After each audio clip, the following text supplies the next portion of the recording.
जैसे कि आप लोगों ने देखा कि अरमान अबीरा के पास आ गया वापिस। जी हाँ दोस्तों, जैसा कि आप लोगों ने देखा ही है कि ये दोनों अलग हो गए थे, फिर आज वापस मिल गए हैं और एक दूसरे से बात भी कर रहे हैं। तो एयरफोन लगा के दोनों ही मिल गए हैं और दांत भी निकल रहे हैं।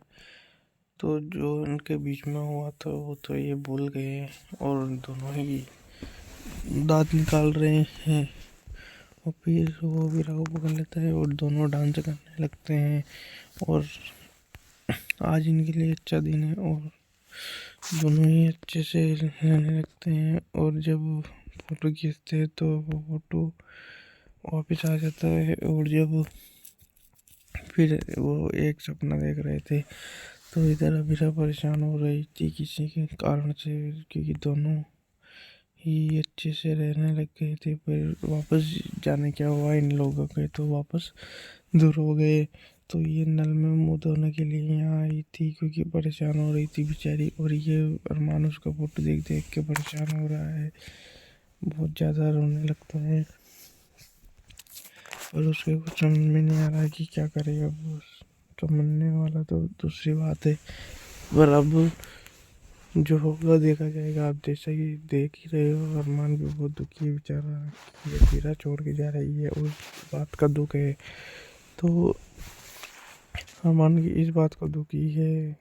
जब ये केस लड़ रहे थे तब की बात है, क्योंकि जब तो पहले तो ये बोलने लग गए थे और अच्छे से रहने लग गए थे। जब तो इनों के कुछ नहीं हो रहा था, और अभी जाने क्या होने लग गया।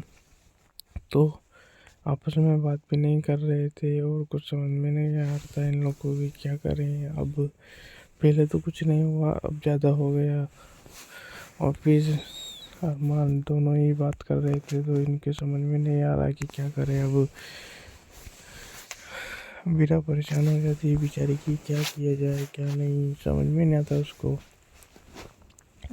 पर वो फिर भी समझ जाती है और अरमान को बताती है कि तुम मेरे से दूर रहो, क्योंकि धीरे धीरे वो दूर हो गई अरमान से। पहले तो बहुत ही ज़्यादा बात करने लगी थी, और अरमान से बात करने के बाद जो वो करता था वो करती थी, पर उसके समझ में नहीं आया। पर उनको फिर भी दूर होना ही पड़ा, क्योंकि उनकी किस्मत में ऐसा लिखा ही नहीं है पास आना, क्योंकि दूर ही लिखा है। पहले भी ऐसा ही हुआ था इन लोगों के साथ। बेचारी और अबीरा दो पल की खुशी है और फिर वापस वही चेहरा, वही खामोशी। तो फिर ये अच्छे से डांस भी किया, उन्होंने फोटो भी खींचे, पर कुछ समझ में नहीं आता कि क्या हो रहा है क्या नहीं। जैसे चल रहा है वैसे चल रहा है, तो बिल्कुल भी समझ में नहीं आता। पर ठीक है, जो हो गया हो गया। इनकी खुशी के लिए ये थोड़ा तो करी इन्होंने कोशिश, पर हो नहीं पाया। अब कोई बात नहीं, जो हो गया इनकी किस्मत में जो लिखा है वही होगा। और अरमान फिर इधर जब बोल रहा था तो कुछ ज़्यादा समझ में नहीं आ रहा था, पर ठीक है, किसी को कुछ बोलने से पहले दो बार सोचना चाहिए, ये तो पता ही है। और इधर ये यहाँ बात के परेशान हो रही है और मुँह धो रही है बार बार, क्योंकि इसको पता है कि उसे छोड़ना पड़ेगा, तो इसलिए बार बार रो रही है। पर क्या करो, अब जो हो गया वो हो गया।